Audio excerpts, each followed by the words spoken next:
दोस्तों, आज ये जो प्लुरल्स पार्टी बनी है बिहार में, जो कि सभी के दिलों में जागरूकता पैदा कर रही है कि हम रोजगार देंगे। और सोशल मीडिया प्लेटफॉर्म पे जितने भी पुराने बिहार के फैक्ट्रीज हैं, मिल हैं, उन सब का फोटो निकालकर उनके साथ मुहैया करती है और उनके साथ और वहाँ पे जाकर विजिट करती है, लोगों से मिलती है और लोगों को विश्वास दिलाती है कि हम बिहार को रोजगार देंगे। मैं विनय सिंह पटनालॉजी चैनल के माध्यम से प्लुरल्स पार्टी का कुछ काला सच खोलने जा रहा हूं, जिससे आप देखकर शॉक्ड हो जाएंगे। तो आइए शुरू करते हैं। क्या है इस प्लुरल्स पार्टी का काला चेहरा, जो कि मैंने बहुत छानबीन करने के बाद मैंने इस बात को खोज निकाला है कि प्लुरल्स पार्टी जो है वो बिहार को मदद करने के लिए नहीं, बिहार को रोजगार देने के लिए नहीं, बल्कि अपना सत्ता बैठाने के लिए आई है। तो मैंने इसी सिलसिले में प्लुरल्स पार्टी के ही एक जिला अध्यक्ष शिवहर का जो जिला अध्यक्ष हैं आदित्य कुमार चौधरी, उन्हीं से बात हुई है मेरी, और उन्होंने ऐसा काला चेहरा खोला है प्लुरल्स पार्टी का जो ओरिजिनल चेहरा है वो सबके सामने ला कर रख दिया है। तो चलिए मैं शुरू करता हूं और मैं आपको दिखाता हूं कि आखिर उन्होंने क्या कहा। नमस्कार आदित्य चौधरी जी, आप अपने बारे में और आप ये बताइए कि आपने प्लुरल्स पार्टी को कैसे ज्वाइन किया।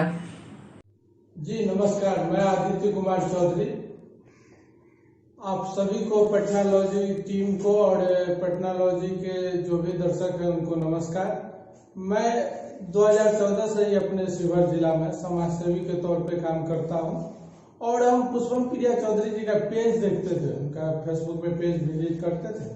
देख के बहुत अच्छा लगता है, क्योंकि वो बात करते हैं युवाओं को रोजगार देने के लिए और बिहार में बंद पड़े उद्योग कल कारखाने को चालू करने के लिए, जो देखकर बहुत अच्छा लगा। आपको भी अच्छा लगता होगा, इसी कारण हम इस पार्टी से जुड़े। आदित्य कुमार चौधरी जी, ये बताइए कि हमने आपका फेसबुक पर एक पोस्ट पढ़ा था जिसमें आपने लिखा था कि पुष्पम प्रिया चौधरी का प्लुरल्स पार्टी हिंदू विरोधी है। तो इस बात को आप कैसे लेंगे और इस बात में क्या सच्चाई है? बिल्कुल, यह पार्टी हिंदू विरोधी है, क्योंकि जब हमने 1 तारीख को ईद के अवसर पर लोगों को शुभकामना दी तो पार्टी हमसे क्वेश्चन क्यों नहीं की। जब हमने 5 तारीख को राम मंदिर भूमि पूजन के लोगों को शुभकामना दी तो पार्टी हमसे क्वेश्चन क्यों की। पार्टी के जनरल सेक्रेटरी अनुपम सुमन व्हाट्सएप ग्रुप में लिखते हैं कि आपको हिम्मत कैसे हुई पार्टी के परमिशन के बिना लोगों को शुभकामना देने के लिए। तो यानी आप हिंदू धर्म का विरोध कर दिए, राम मंदिर का विरोध करना है यानी हिंदू धर्म का विरोध करना है, हिंदू विरोधी तो आप हो ही गए। आज जो प्लुरल्स पार्टी बिहार में प्रोपेगेंडा फैला रही है कि बिहार 30 साल से लॉकडाउन है, उनका जब जो भी मैं पोस्ट देखता हूँ उसमें हमेशा टैग में रहता है #30 years बिहार लॉकडाउन। तो इसका क्या मतलब है? क्या बिहार को 30 साल पहले से जो मुख्यमंत्री थे उन्होंने बिहार को कुछ दिया था? आप इसको कैसे बताइएगा हमारे दर्शकों को, और इसमें क्या सच्चाई है आप मुझे बताएं। जी, पुष्पम प्रिया चौधरी हर पोस्ट में भी लिखती है कि बिहार में 30 साल से लॉकडाउन है और जगह जगह बोलती भी है कि बिहार में 30 साल से लॉकडाउन है। मान लीजिए बिहार में 30 साल से लॉकडाउन है, 30 साल से बिहार में लूट खसोट क्राइम हो रहा है, तो 30 साल में 15 साल रहे लालू जी, 15 साल रहे नीतीश जी। तो जो 15 साल नीतीश जी रहे, नीतीश जी के साथ इनके दादाजी उमाकांत चौधरी जी, इनके पिताजी विनोद चौधरी जी, इनके चाचा जी अजय चौधरी जी, इनके दादाजी के बारे में बताते हैं। इनके दादाजी 4 बार विधानसभा इलेक्शन लड़े हैं, हाईघाट विधानसभा दरभंगा से। 2 बार समता पार्टी से नीतीश जी ने इनको टिकट दिया, 2 बार जदयू से, कभी जीते नहीं। और इनके पिताजी को जदयू से MLC बनाया नीतीश जी। इनके चाचा अभी करंट में भी जदयू के दरभंगा के जिला अध्यक्ष है। तो ये क्वेश्चन अपने पिताजी से करे, चाचा से करे न कि बिहार में लॉकडाउन है 30 साल से। तो 30 साल से लॉकडाउन है तो 15 साल से तो आपके फैमिली के लोग ही सत्ता में है, अपने फैमिली के लोगों से क्वेश्चन कीजिए ना। 30 साल से बिहार में क्यों लॉकडाउन है? 30 साल से पहले भी तो इन्हीं के समाज के जगन्नाथ मिश्रा जी, जो बिहार के मुख्यमंत्री थे, चारा घोटाला में जेल भी कट के आए, उनके ऊपर एक क्वेश्चन नहीं कर सकते हैं, क्योंकि इनके अंदर उनके से क्वेश्चन करने का हिम्मत नहीं है। हमने सुना है कि आपको पार्टी से निकाल दिया गया, क्या यह बात सच है? और आखिर आपको पार्टी से क्यों निकाला गया, आप इसकी पुष्टि करें। जी, रही बात पार्टी से निकालने की, तो पार्टी हमको निकालती उससे पहले हम खुद पार्टी छोड़ दिए, क्योंकि 5 तारीख को ही जो पार्टी ने राम मंदिर का भूमि पूजन का विरोध किया, तो हम उसी दिन ग्रुप में, व्हाट्सएप ग्रुप में अनुपम सुमन ने हमको लिखा कि आपने पार्टी के परमिशन के बिना कैसे आपने लोगों को शुभकामना दे दिया। तो हम उसी दिन लिख दिया, आप राम मंदिर का विरोध कर रहे हैं, मतलब हिंदू धर्म का विरोध कर रहे हैं, इसलिए इस पार्टी में हम नहीं रह सकते, आप हमको पार्टी से निकाल सकते हैं। और इन्होंने तो हमको नोटिस 7 को भेजा ईमेल पे, हमने उनका जवाब उनको भेजा। जब आपको पार्टी से निकाल दिया गया उसके बाद भी आपको धमकी दी गई थी पुष्पम प्रिया चौधरी की तरफ से, आपको धमकी किसने दी थी और यह बात सच है कि आपको धमकी दी गई थी? आप इसके बारे में क्या कहना चाहते हैं?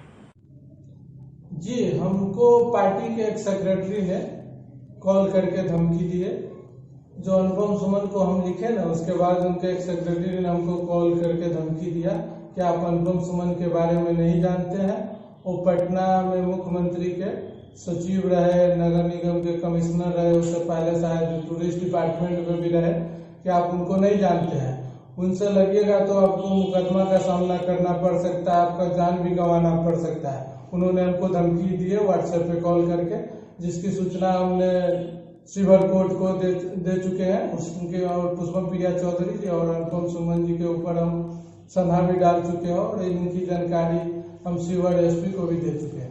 हमें अपने सोर्सों से यह भी बात पता चली है कि आपने प्लूरल्स पार्टी में बहुत सारे कार्यकर्ताओं को जोड़ा। इस बात में कितनी सच्चाई है? आपको क्या लगता है कि बिहार की जनता प्लूरल्स पार्टी को चुनेगी? अगर चुनती है तो क्यों चुनेगी? अगर नहीं चुनेगी तो क्यों नहीं चुनेगी? क्या प्लूरल्स पार्टी में कमियां हैं? आपकी नजर में क्या है, आप हमें बताएं। जी बिल्कुल, हम इस पार्टी में सिर्फ जुड़े ही नहीं, अपने रेफरेंस से बिहार में सबसे ज्यादा लोग को हम इस पार्टी से जोड़े।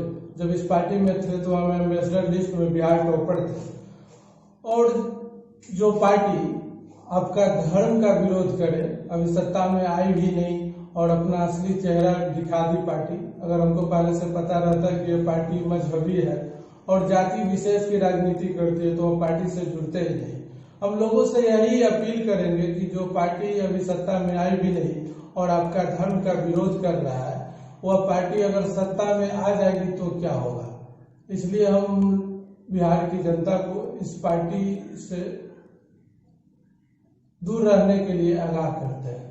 अच्छा, आप मुझे एक बात बताएं कि जो प्लूरल्स पार्टी का जो ये सिंबल है, यह सिंबल कहाँ से प्रेरित है और इस सिंबल का क्या मतलब होता है? जी, बात रही पार्टी के सिंबल की, तो हमने इसके पीछे रिसर्च की, पार्टी के कुछ जुड़े हुए लोग से इसके बारे में बात की, तो उन्हें लोगों ने हमको बताया कि पार्टी का जो लोगो है और ब्रिटिश कंट्री का जो राष्ट्रीय झंडा है, अगर दोनों को कंपेयर कीजिएगा तो दोनों का कलर सेम है, डिजाइनिंग भी बहुत हद तक सेम है। यानी इन पार्टी का जो प्लूरल्स पार्टी का लोगो है वो कहीं न कहीं ब्रिटिश के राष्ट्रीय झंडा से प्रेरित है। और ब्रिटिश कंपनी अगर किसी पार्टी को फंडिंग कर रही है तो आप समझ सकते हैं कि उनका सोच क्या होगा, क्योंकि ब्रिटिश कंपनी ने पूरे दुनिया को अपना गुलाम रखा। अगर वह पार्टी को फंडिंग कर रहा है अगर ब्रिटिश कंपनी, तो आप सोच सकते हैं कि इसका परिणाम आगे चल के क्या होगा।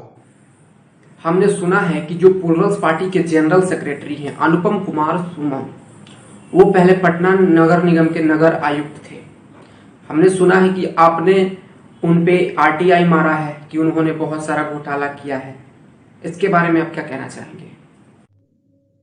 जी, हमको पता चला है कि अनुपम सुमन जी जो पटना के नगर निगम के कमिश्नर थे, तो उनके रीजन में बहुत सा घोटाला हुआ, क्योंकि पटना कभी डूबता नहीं था, इन्हीं के रीजन में पटना डूबा था। और हमें जो यहाँ तक जानकारी मिली है कि इनके रीजन में पटना के नाले की सफाई ही नहीं हुई थी, जिसके कारण पटना डूबा था। और पटना नगर निगम का बजट है 4000 करोड़ का, जो एक बहुत बड़ा बजट है पटना नगर निगम का, और इन्हीं के रिजर्व में सिर्फ पटना डूबा, पटना कभी डूबता नहीं था। और इनके अंदर काम करने वाले 12-13 कर्मचारी भी हमारे कांटेक्ट में है, जो लगभग 6-6 महीना काम किए, उनके सारा पेमेंट खा गए। हमको अभी तक ये सोच समझ नहीं आ रहा है कि सरकार ने अभी तक इनके ऊपर कार्रवाई क्यों नहीं की। क्योंकि जब ये पटना नगर निगम के कमिश्नर से और पटना डूबा तो जब जिम्मेवारी लेने की बात आई तो ये इस्तीफा देकर भाग गए। कायर का काम तो इन्होंने पहले ही किया। अगर आप कमिश्नर है तो इसकी जिम्मेवारी आपको लेना चाहिए था। अगर ये इस्तीफा देके भाग गए तो सरकार अभी तक इनके ऊपर कार्रवाई क्यों नहीं की? इसीलिए हम नगर निगम से इनके अवधि का नगर निगम से ऑडिट रिपोर्ट और पक्का बिल मांगे हैं। मेरे पास आरटीआई के तहत जो भी बिल है और ऑडिट रिपोर्ट है वो रिपोर्ट मेरे पास आ जाता है। उसके बाद उस रिपोर्ट को हम सीए टीम के पास दिल्ली भेजेंगे। वो लोग बताएंगे कहाँ कहाँ घोटाला हुआ है। इसके बाद हम इनके ऊपर कानूनी कार्रवाई जरूर करवाएंगे, सरकार करे या न करे। सरकार नहीं कर रही है, इसके पीछे हमको जहाँ तक लग रहा है कि आपको पता है कि घोटाला का पैसा नीचे से ऊपर तक जाता है, यानी सरकार के भी कुछ लोग इसमें हो सकते हैं, इसलिए सरकार कार्रवाई नहीं कर रही है। अच्छा आदित्य जी, आप एक बात बताइए मुझे कि आप तो इस पार्टी से जुड़े हुए हैं, क्या प्लूरल्स पार्टी सच में काम करना चाहती है? और क्या ये प्लूरल्स पार्टी सिर्फ सोशल मीडिया के प्लेटफॉर्म पे ही काम करती है या जमीन से जुड़कर भी काम करती है? हमें इसके बारे में आपसे अच्छा कोई नहीं बता सकता है, आप मुझे एक्सप्लेन करें। जी, बात रही पार्टी जमीन से जुड़ के काम कर रही है या सिर्फ सोशल मीडिया पे ही काम कर रही है, तो आप बिहार के किसी भी ग्रामीण क्षेत्र में चले जाए, इस पार्टी के प्रेसिडेंट क्या और नाम क्या, पार्टी के नाम के बारे में भी लोग नहीं जान रहे हैं। इस पार्टी के बारे में वही लोग जान रहे हैं जो किसी न किसी रूप से फेसबुक से जुड़े हुए हैं, ट्विटर से जुड़े हुए हैं, व्हाट्सएप से जुड़े हुए हैं या इंस्टाग्राम से जुड़े हुए हैं। सोशल मीडिया को छोड़ के आप बिहार के किसी ग्रामीण क्षेत्रों में चले जाए, पुष्पम प्रिया चौधरी के नाम पूछे तो कोई ग्रामीण क्षेत्र के लोग नहीं जानते हैं, न प्लूरल्स पार्टी का नाम लोग जानते हैं, क्योंकि प्लूरल्स पार्टी तो 10 बार किसी ग्रामीण क्षेत्र के व्यक्ति को आप बता भी दीजिएगा तो 10 बार में भी नहीं बोल पाते हैं, क्योंकि इस पार्टी का नाम भी ब्रिटिश है, ब्रिटिश से ही लिया गया इस पार्टी का नाम है। आपने 2014 में ही प्रशांत किशोर के साथ मिलकर बिहार में कैंपेन चलाया था। हमने सुना है कि उस कैंपेन में आप नंबर 1 पर रहे थे। आपने बहुत सारे लोगों को जोड़ा था, बहुत अच्छा से प्रचार किया था, जिसके लिए आपको नंबर 1 की उपाधि दी गई थी। इसके बारे में आप क्या कहना चाहेंगे? जी, 2014 में हमने प्रशांत किशोर जी का जो भी कैंपेन चला था बीजेपी के लिए, प्रशांत किशोर जी और राजेश जैन जी दोनों व्यक्ति ने बहुत सा कैंपेन चलाया था। उस सारे कैंपेन में हम लगभग इंडिया टॉपर और 1-2 कैंपेन में हम बिहार टॉपर थे। उस समय आपको कैंपेन चला था चाय पे चर्चा, इसके भी हम रिफरेंस में हम इंडिया टॉपर थे। इंडियन सीएजी एक एनजीओ थी जो उस समय मोदी जी के लिए कैंपेन चला रही थी, उसके रिफरेंस बोर्ड में भी हम इंडिया टॉपर थे। और स्टैचू ऑफ यूनिटी का जो लीडर बोर्ड बना था उसमें भी हम इंडिया टॉपर थे। नमो नंबर में हम बिहार टॉपर थे और आनंदीबेन पटेल उस टाइम गुजरात के सीएम थी, जो अभी यूपी के राज्यपाल है, वो इंडिया टॉपर बनी थी। मोदी फॉर डोनेशन, इसके लिए भी हमने 102 लोगों से डोनेट करवाए थे, इसमें भी हम इंडिया टॉपर रहे थे। इंडिया 272+ कैंपेन चला था, उसमें भी हम अच्छा पार्टिसिपेट किए थे। और जो भी कैंपेन चला था प्रशांत किशोर जी के जरिए और राजेश जैन जी के जरिए, हम सारे में अच्छा से अच्छा अपना बेस्ट दिए थे। प्लूरल्स पार्टी की तरफ से प्रोपेगेंडा फैलाया जा रहा है कि आप एक अपराधी छवि के आदमी हैं। इसके बारे में आप क्या कहना चाहते हैं? क्या आपके नाम से कोई एफआईआर दर्ज है आपके जिला में? आखिर क्यों आपको प्लूरल्स पार्टी की तरफ से अपराधी छवि बताया जा रहा है? इसके बारे में आप क्या कहना चाहते हैं? जी, इसकी सूचना हमको मिला कि पार्टी के कुछ लोग, पदाधिकारी लोग कॉन्फ्रेंस करके मेरे लिए अपराधी छवि के लोग हैं, ऐसा कुछ स्टेटमेंट दिए। तो हम अपराधी हैं या ना, ये कौन डिसाइड करेगा? ये डिसाइड करना तो कोर्ट का काम है। आप शिवर कोर्ट में पता कर लीजिए, मेरे ऊपर कोई केस नहीं है। आप शिवर जिला के किसी थाना में पता कर लीजिए, मेरे ऊपर कोई केस नहीं है। हाँ, ये बात सही है कि हमको लोगों से दुश्मनी है। अब दुश्मनी क्यों है वो हम आपको बताते हैं। क्योंकि पंचायत होता है, उस पंचायत में हमें बुलाया जाता है। अगर कभी भी किसी गरीब के साथ गलत किया हो, कोई भी दबंग, तो हम उस पंचायत में जाते हैं तो जो सही होता है हम उस पर बोलते हैं। अगर कोई भी दबंग हो, अगर किसी गरीब के साथ गलत किया है तो हम गरीब का पक्ष लेते हैं कि आपने इनके साथ गलत किया है। इस कारण हमें लोगों से दुश्मनी है, जिसको हम मानते हैं। यही कारण है कि हम अकेले नहीं चलते हैं, ग्रुप में चलते हैं अपने सेफ्टी के लिए। दूसरा कोई मेरा आपराधिक छवि नहीं है। दोस्तों, आज मैंने आपके सामने प्लूरल्स पार्टी के कुछ काले चेहरे को खोले हैं और आप ही डिसाइड करिएगा कि प्लूरल्स पार्टी सच में काम करना चाहती है। जब प्लूरल्स पार्टी अपनी कार्यकर्ता की नहीं हुई तो बिहार की जनता की क्या होगी। इसलिए अगर आपको कोई भी राय, कोई भी सजेशन देना हो तो आप मेरे कमेंट बॉक्स में जाकर नीचे टाइप करिए कमेंट और मुझसे सवाल करिए। धन्यवाद।